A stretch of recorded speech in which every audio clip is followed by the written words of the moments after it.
Hello, I'm Sarah Gloss, and welcome to this week of A Bro's Guide to Glitter. So, when brainstorming topics to discuss on the show, I put a poll on my Instagram story about a month ago, asking my friends and followers to tell me about something they saw as stereotypically for girls.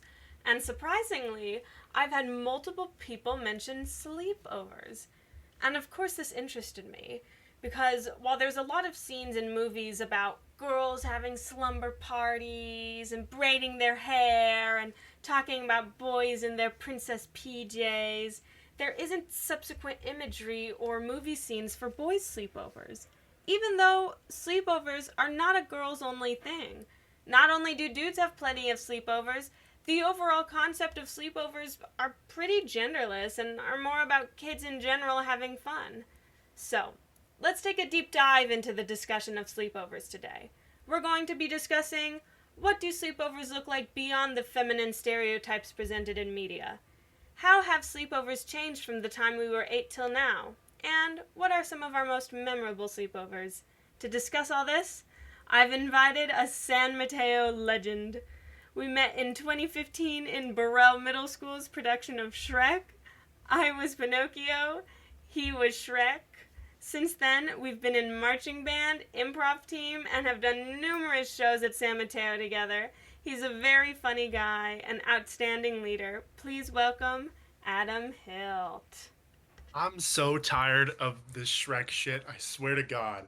It's been like it's been like 7 years, and my whole life I've been trying to break out of that, and people only see me as one thing. It's Big green your guy. it's your typecast, put quite simply. It really is. I can't escape it. It's terrible. Yeah. Even as you're dying on your deathbed and you're surrounded by wife, children, family, and friends who'd never met you in middle school, all of them are gonna be like, Grandpa, Shrek isn't gonna be the same with you gone. Grandpa, before you die, say get out of my swamp. I swear to God. Awful. Ah. So, Adam, you've been to plenty of sleepovers, yes? Oh, absolutely. I'm a big sleepover guy. Do you remember how old you were when you went to your first sleepover? Um, I don't know the exact age, but I was fairly young. I probably 4 or 5. Really? Yeah, and it was like before I went to like some of like the big group ones. Like my best friend since I was like 3, we would Yeah. like do like sleepovers. Like I'd like sleep over at his house, and that was like that. But it was like only him for like the first like 3 4 years I did it because we were Hmm. just like we were just like tight. Yeah, yeah. That's interesting because thinking about my first sleepover, my first like sleepover with friends was like third grade.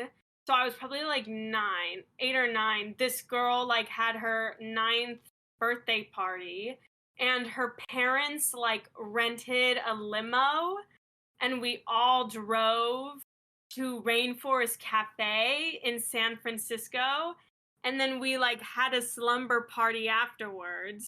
So like I was older by that time, but it was kind of like there was this giant momentum and like all of these people there, so that I didn't feel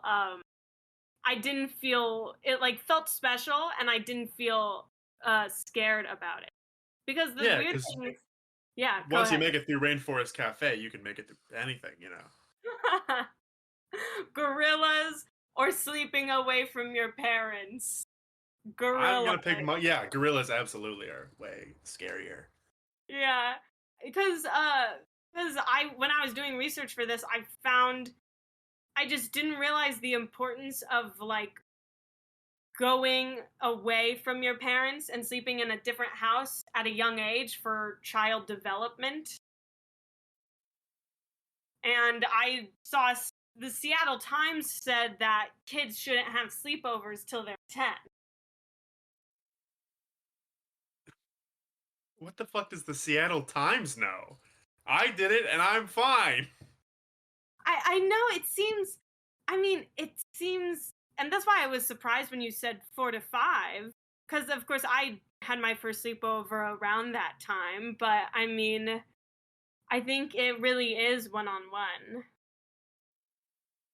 But Yeah. also, you said that like that was with your best friend. Have you had sleepovers like with family members who weren't your parents?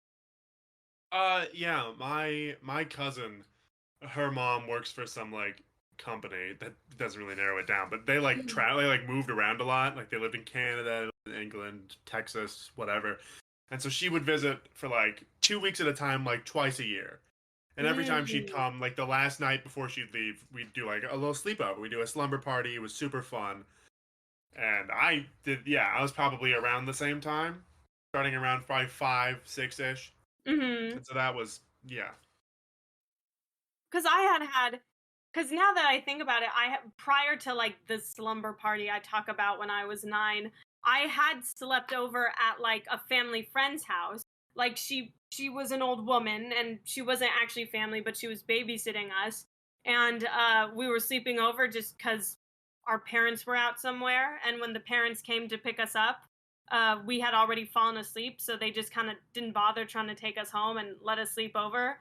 And when I woke up, oh my God, it felt like utter betrayal. I was so pissed at them for leaving me at this old woman's house. So I guess maybe, that's what Seattle Times is thinking of when they're thinking Hmm. about separation from the parents. Yeah, because that wasn't by choice. Most sleepovers are like, Mom, I want to do this. Let me do it.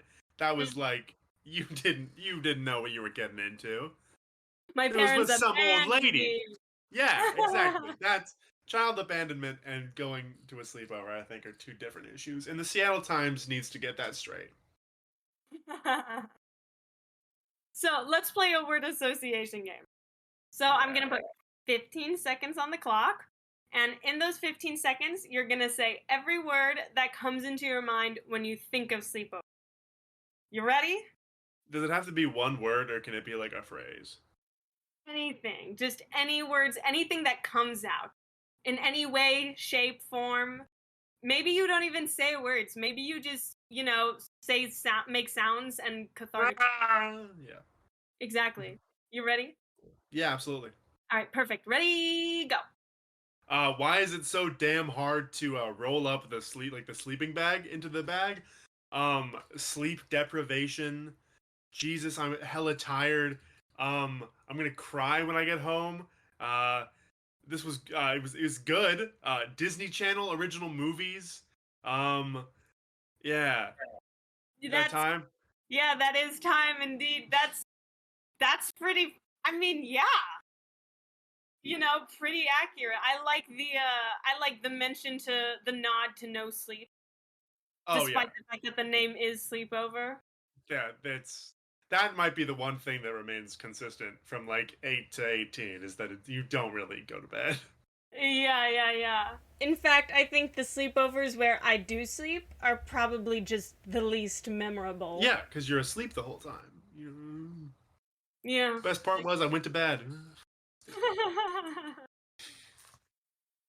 So, let's talk about the idea of feminine stereotypes behind the Yeah. sleepover. Like we talked prior to, getting on and recording. We talked about the fact that there's all these movie scenes of girls having sleepovers. In Little Rascals, there's that scene where they're all in their pink little PJs having a tea party together. And then there's Grease, where they all sing Sandra D, and it's kind of the same thing. Their hair's in curlers, they're painting their nails, they're talking about their crushes. And why do you think there's all these movie scenes for girl sleepovers, but not guy sleepovers? I think honestly it might have something to do with the fact that guy sleepovers don't not a lot of like movie worthy things happen. It's a lot of sitting around.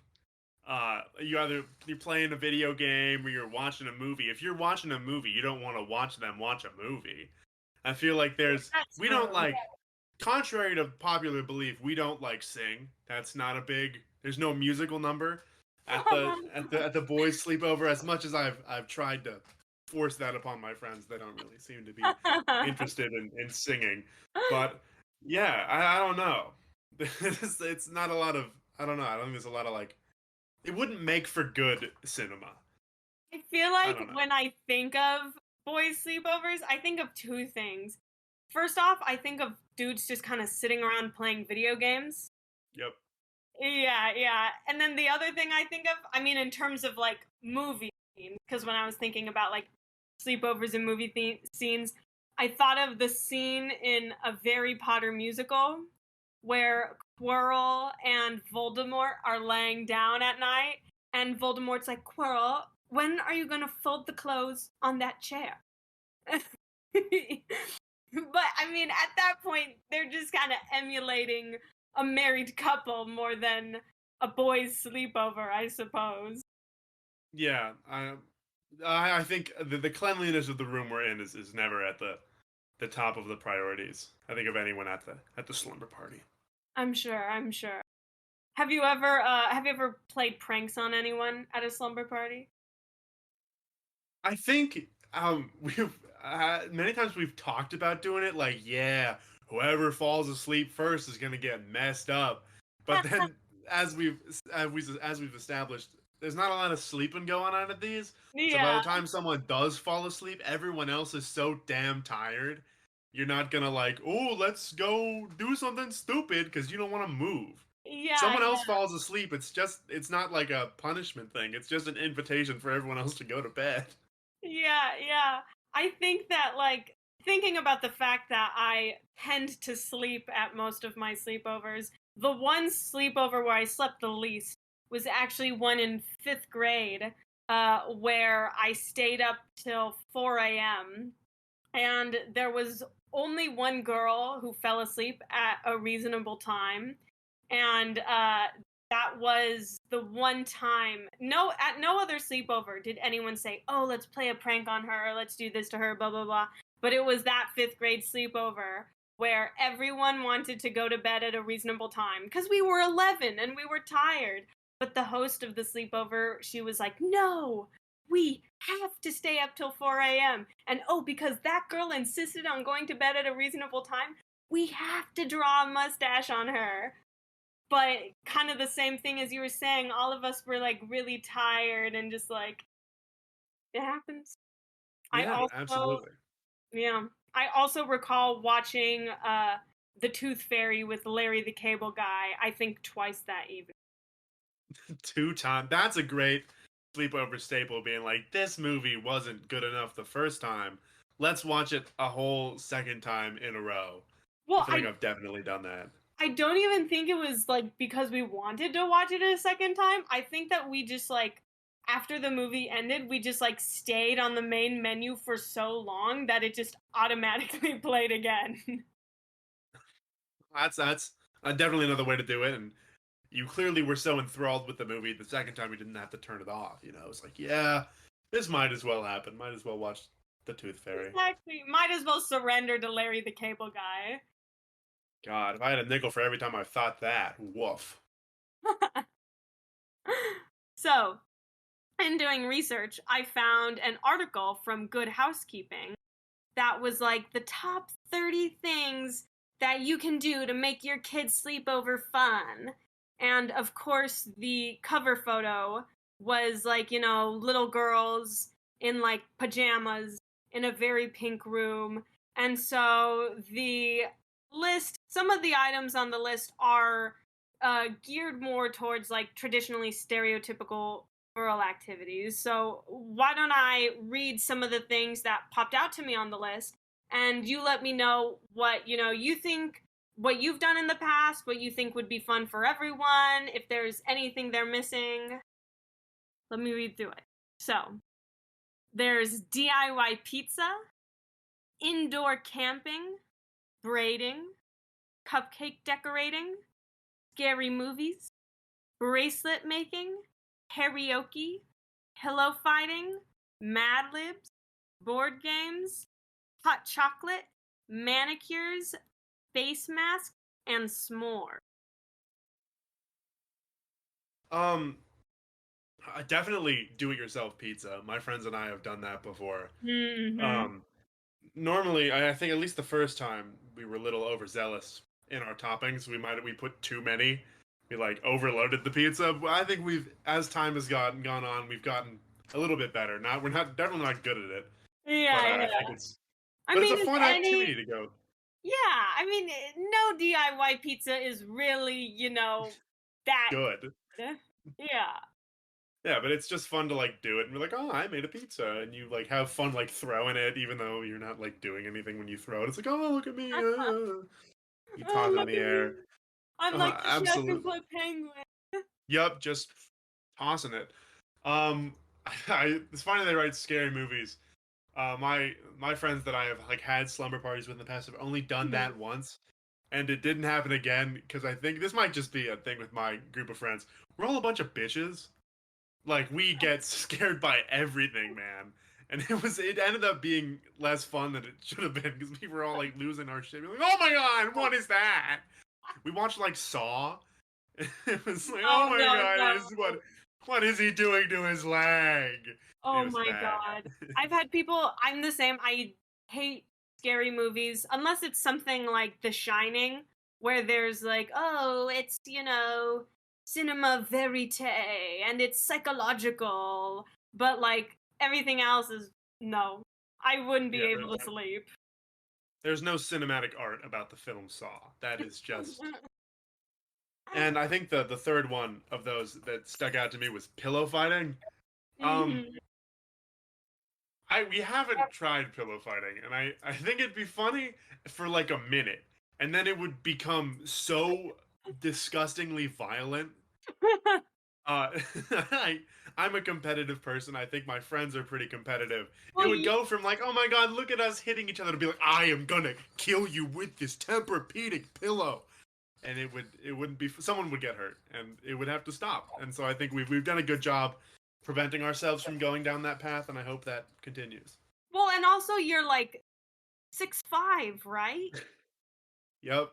So it's not like the image of it's not like Good Housekeeping telling 10-year-old girls just to lightly hit each other with their comforters. Like you would be, men over 6 feet, over 150 pounds. I don't know, give or take. I don't know how men's weight work. At war with each other.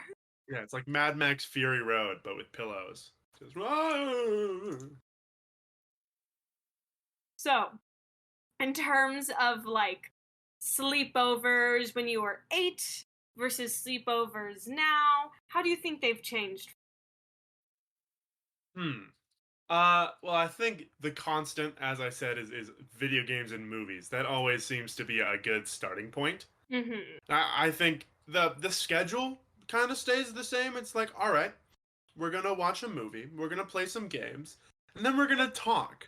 And I think the big difference is what you're talking about. That's like I feel like Yeah. that's at 8 year olds, I feel like the big thing we would tell a lot of like stories Mm-hmm. as when I was we would like just make up nonsense and be like, that was dope. We'd spend hours just like doing that. And that was Wow. fun. Yeah. Super like yeah, I was a pretty creative kid. I was about to say, like, you are a creative person, so I'm not surprised that even like at a young age you were sitting around, using your imagination. Yeah, that was always fun. And I think that is what like made up most of the time as an Mhm. 8 year old. And then I feel like as you evolve from like elementary school to middle school, there's a big shift there. Uh have you ever played the game Fuck Mary Kill? Of course, of course. That game goes crazy. And you play it with like the weirdest set of three people. Like that you just pick like characters from like movies, be like, yo, fuck Mary Kill, Elmo, I don't know, like the fork from Toy Story 4, whatever that thing is called, Uh-huh. and like, I don't know, Santa Claus. And you gotta like do that. That is weird. But like you could Yeah. play that game for hours because there's like just so many options. And then the best Yeah. part is everyone comes up with their answer, and then you like debate, and it's like you get Mm. pretty intense. Like, oh, you're gonna fuck Mrs. Claus? That's like a grandma, dude. You're gross. I'm fucking Elmo, and that's not What any I would better. say, I would say the same thing. I'd fuck Elmo, kill Forky, marry Santa Claus. I don't know. Elmo could get it. To say you talk about like talking, and having these conversations. And I think that certainly all of my sleepovers, especially like more now, there's always a big component of talking and having deep regenerative conversations. And you're right, in fifth grade, I remember Gracie being like, I want to date Liam again. And then now it's the last sleepover I had with Georgia, there was discussion of where am I going in life and what does life mean and what is this and what is that and where do we all go. So do you have those, you've talked about those discussions in terms of, Elmo versus Santa Claus, but how often do you find yourself having conversations that become therapeutic, in which you talk Yeah. about your destiny? Yeah, I think that's definitely like the fourth step as you move out of like the middle school years to approaching adulthood and like high school. You get pretty existential. I feel Yeah. like we get pretty deep. Like we're like, all right, guys, let's switch off Camp Rock 2. Let's talk about how we're really feeling. And it's like it's good, you know. I think everyone Yeah. kind of gets with it. It's just like, yeah, we're here. We're gonna talk about this, and it's like a very supportive thing, which I always think is kind of weird because I feel like a lot of guys don't really talk about their feelings. That's not like a huge thing. Mhm. But in that moment, it's like, yeah, this is what we're doing, and this is totally cool, and everyone just like listens, and there's not a lot of judgment. Everyone's just like, okay, yeah, absolutely, I'm there. That's fine. And then like, Yeah. yeah, it's Yeah, I think that like whereas I think that part of the stereotype behind like girls talk more about their feelings and guys don't. I think that a lot of that is based off of like the perception of the everyday. And whereas girls will just say, hey, friend, this is what's on my mind and this is what's bothering me and here's where my feelings are. Perhaps guys don't immediately lead with that. But I think that like universally, if you just if it's nighttime and you're feeling a little bit more, relaxed and vulnerable, and you're just spending hours together, then I think that your emotions can't help but come out. yeah, definitely. And I think also what you're saying like the day to day, just being like calling up somebody like, yo, this is what's going on. I feel like you need the at least as a guy, you need like the scenario to do so. It's like, yeah, this is the situation. We're all gonna do it, and everyone is just like, Mm, okay, that's yeah. I think it's like, that because that's the part you don't want to be like the only person being vulnerable, but if everyone there is like doing it, I think that makes it a lot easier. yeah, yeah. The kind of occasion to share your feelings. Absolutely. Interesting. I think that another big difference between sleepovers back then versus now, I think a lot of sleepovers I had in high school were out of necessity. Like, oh, it's post prom and it's 4 a.m. and you have no way to get home. Okay, just sleep at my house. Or, oh, this person is too inebriated to drive. Just sleep over. And obviously, those still are sleepovers, but they're more abundant than kind of the magical, hey, let's get together and let's make an evening of this that, you're used to in middle school. Yeah, I think there definitely is something to be said about the necessity sleepover. I feel that personally, I think I had more of those in middle school Mm, because as like a I don't know, like a preteen or like a young mid-teen, yeah. my parents had like a pretty tight curfew for like when I had to be home. And so I would like that it was like 9 or 10. And so I Mhm. would like go over to a friend's house and we'd play like 2K, it's the basketball video game. we Okay. we play that game like a ton, and there you can like there's a game mode where you can take over a team and like make trades and shit and like go like 20 years in the future and like be like make a team and try to win a championship. And we Mhm. would play that game for like hours. And I'd be like, Yeah. "Oh shit, it's 8:30. I gotta go." And he goes, "Nah, call your mom." And then I'd be like, "Yo, can I sleep here?" And she'd be like, "Okay." And I feel like that's the necessity of like if I don't sleep here, I'm gonna go home. And Yeah. like that's not I don't want to go home. Whereas like as a as like a high schooler, I feel like the curfew got later and it became less of a big deal and the sleepovers kind of became like, "Oh yes, this weekend we're going to do this. It's going to be great." Interesting, interesting. I feel the opposite. I feel in middle school, or for me in middle school, I had the more planned out sleepovers. And then in high school, I think I just had less time for sleepovers. And so then the sleepovers that arose out of necessity. So big debate time. Oh yeah, let's get into it. Band trips. You're going out, you're obviously, it's a bigger trip with lots of people. But when you got you and your other three roommates, that's a vibe. That's hecka fun. How do those fit in the sleepover genre? Here's my big qualm with band trips as sleepovers. I think this is personal to me, specifically just because the two band trips that I went on, my parents also went. They like chaperoned, and I feel like the idea that Tim and Lori are like 2 rooms away kind of takes the like the fun like ooh look at us we're outside we're not home kind of thing out of it. Whereas in Mm. 10th grade, I was on the track team in San Mateo, Mhm. and we went on like an overnight trip to Mhm. Monterey for like a Yeah. weekend, and my parents did not go to that, and that was way Oh. more of like a that definitely I think felt like a sleepover, despite the fact there were like 100 of us there. Yeah, yeah. That's because that's band trips for me. Is when I have sleepovers at home, my parents are watching, and a friend will say a joke, and I'm like, hey, dude, don't say that in front of my parents. They don't think that's funny. But then band trip, they're not there, and I'm wild and let loose in Southern California. Yup, what happens in Disneyland stays in Disneyland. So, what are your favorite sleepover memories?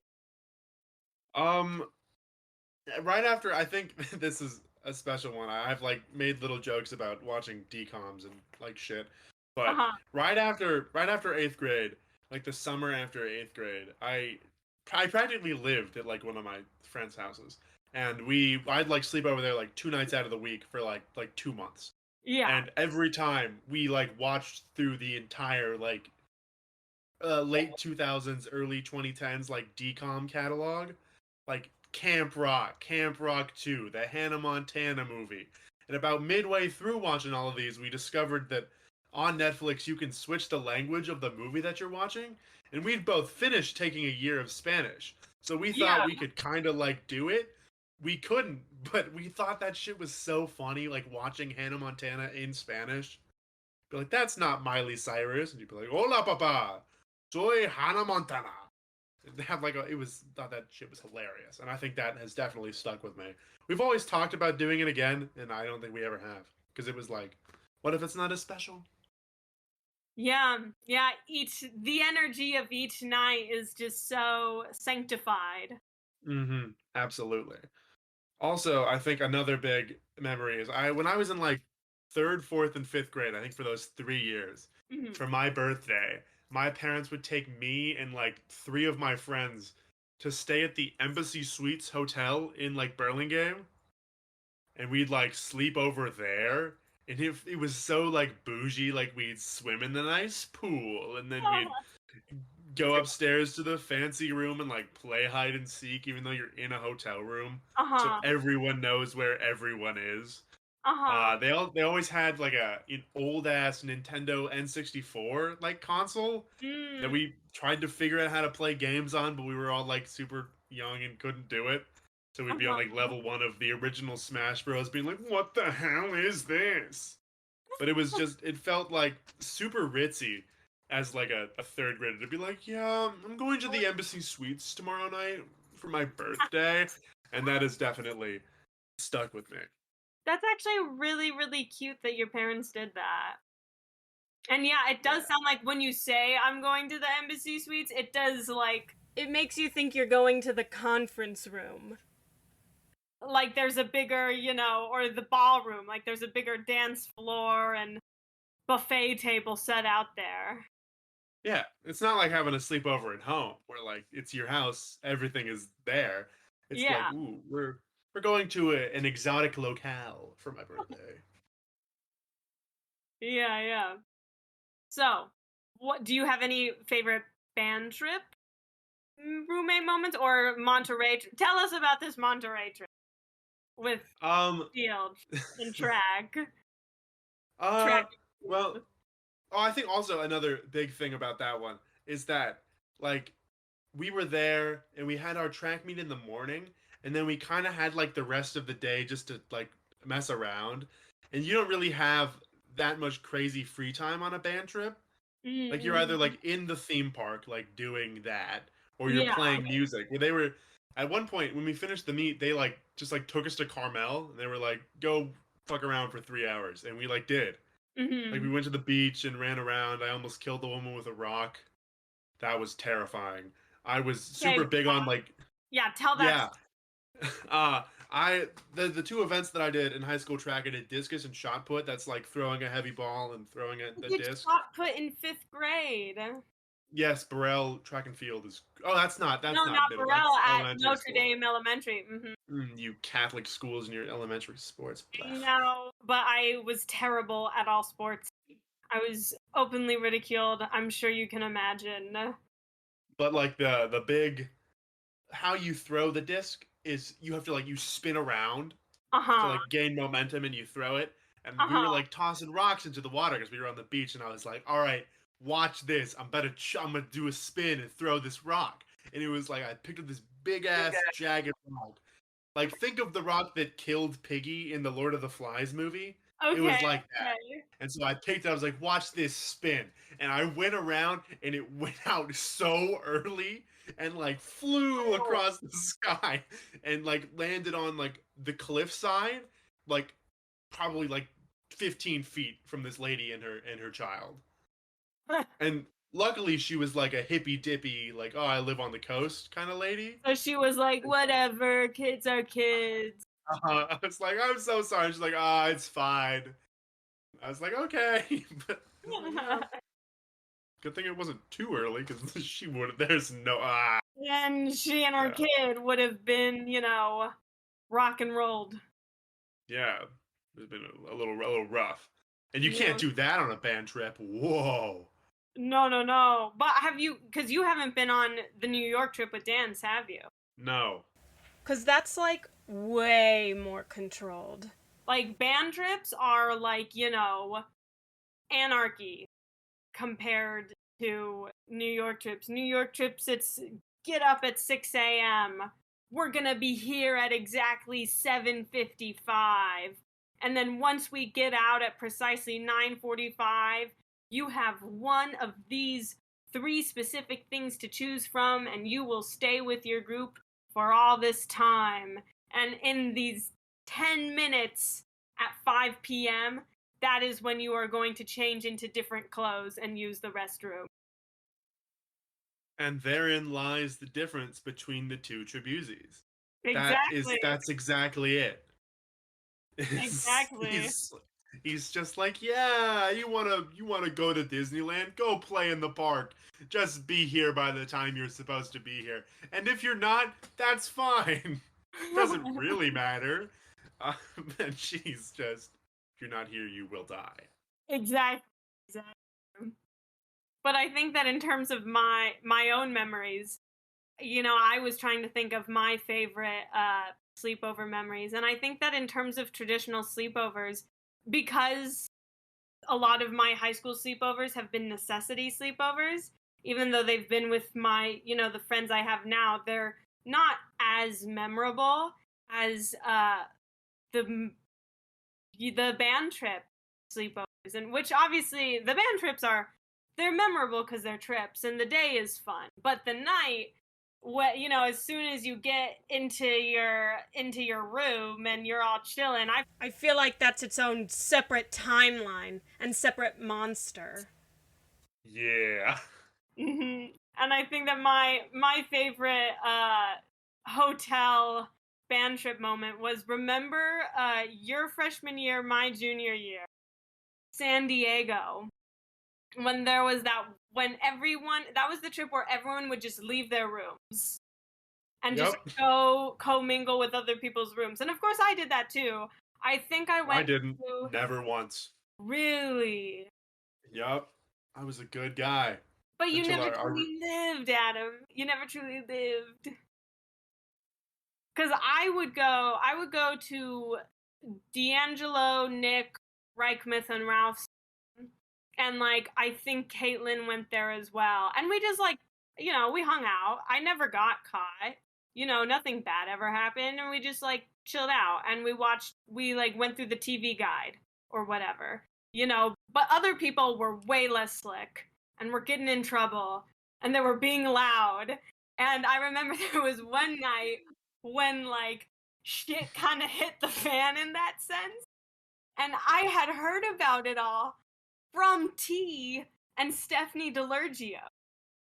Like they were the ones telling me who was in whose room and who they caught playing spin the bottle and who was being loud at 3 a.m. And, there was a freshman who T walked in personally to their room and was like, hey, shut up.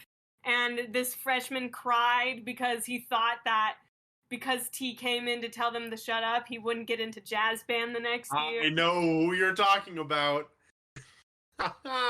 Yeah, that was a crazy night because you keep talking about which room was being loud at 3 a.m. It was my room. We got a noise complaint because pretty much, at least how I remember it, that was all the freshmen. That was the year that the entire freshman class got like shit on because we were being terrible. Yeah, But they yeah. were all like out, and our room kind of acted as like the headquarters of people like calling in to be like, what the hell are we supposed to do? So it was the equivalent of having like 18 loud ass teenagers in one room talking.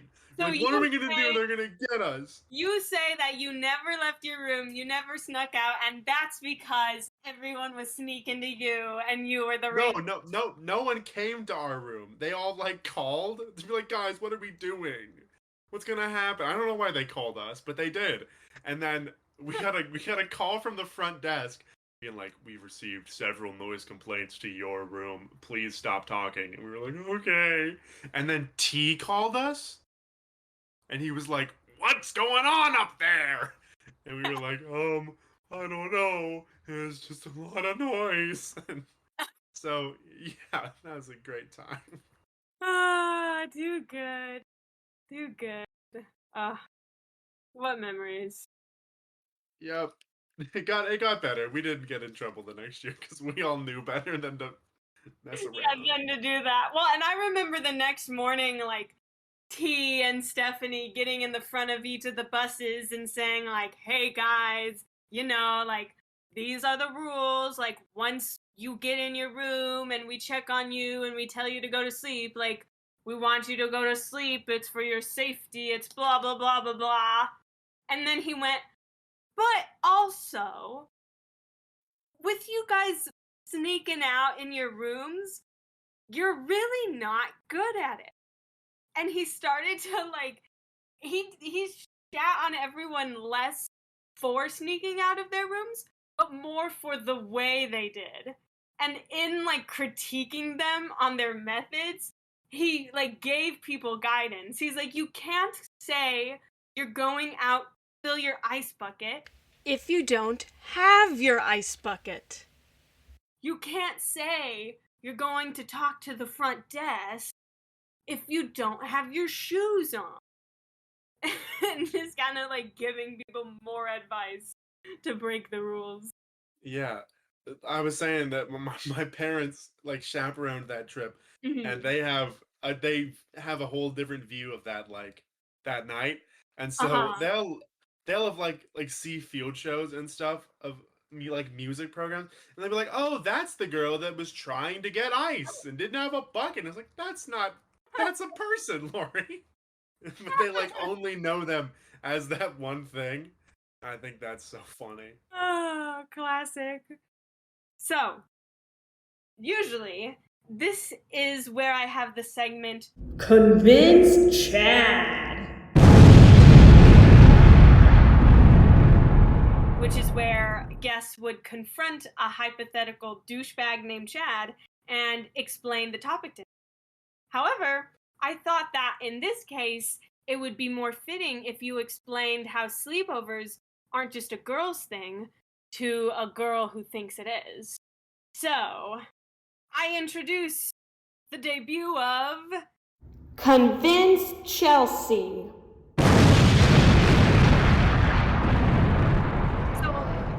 So imagine this. You're walking through Hillsdale Mall and you pass Bath and Body Works. You smell wisteria, you smell pumpkin spice, you smell rubbing alcohol, the work.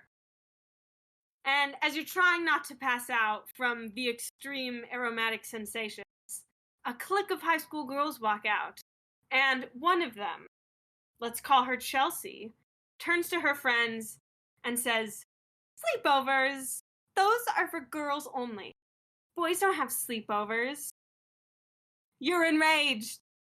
How dare Chelsea disrespect your sacred memories with the boys? You let out a mighty roar, and now you must convince Chelsea that sleepovers are indeed a thing of all genders. All right, first of all, before I get into this, if I'm walking past Bath and Body Works, I'm going in. I'm buying some scents for myself because I love Bath and Body Works. I will get some lotion. They've got like if it's winter, I'm gonna get some Vanilla Bean Noel. That stuff is real nice. That shit smells delicious. My mom really likes it. She's a huge fan of.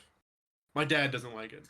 Yeah, She the has like scents are too much for me, but I respect that you like it. I respect. ye of weak nose.